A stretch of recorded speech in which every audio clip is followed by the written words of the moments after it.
Ó o fogo aí, ó. Fogo bonito aí, ó. Vendo? Só o vapor de gasolina só, tá vendo? Vou pôr panela aqui pra vocês verem. Olha que fogo bonito, fogo azulzinho.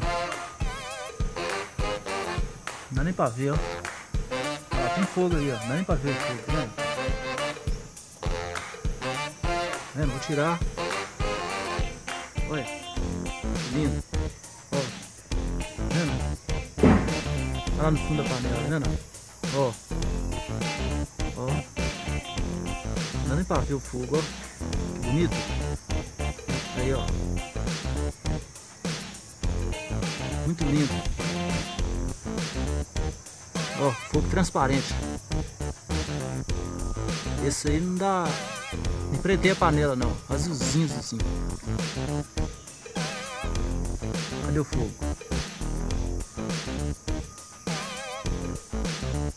Lindo, lindo.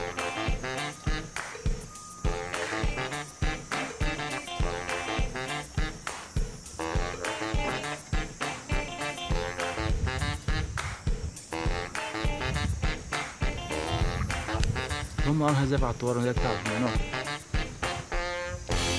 Uma linha de nível.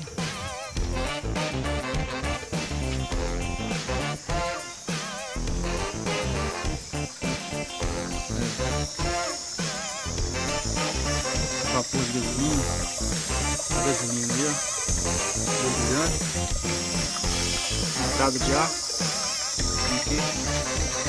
Aí o motor. Esse litro aqui eu coloquei. Que é a mangueirinha aqui, ó, sai do motor, vem aqui, passeia algum resíduo de óleo, aí fica dentro desse litro aqui, não vai pra lá, pra gasolina. Certo? Ó. Entrada de ar, vai até no fundo pra borbulhar a gasolina, saída por cima, 7 metros de mangueira, lá, um fogo bonito sai lá, ó. Certo? Beleza? Show de bola. Vou adaptar no fogão.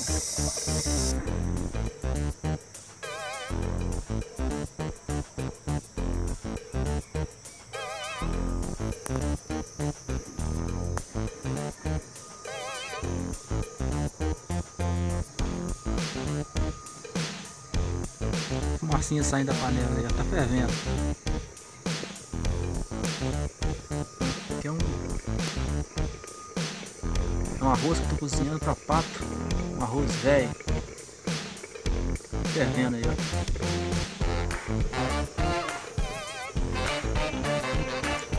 Muito rápido, coloquei agora a chama lá, azulzinha, lá, filé, ó. Muito bom. Então tá, pessoal, é isso aí. Vou mostrar pra vocês aí. Se vocês gostaram aí, dá um like aí, clique no gostei aí e se inscreva no canal aí para estar recebendo aí as outras informações aí, beleza? Ok, tchau, tchau.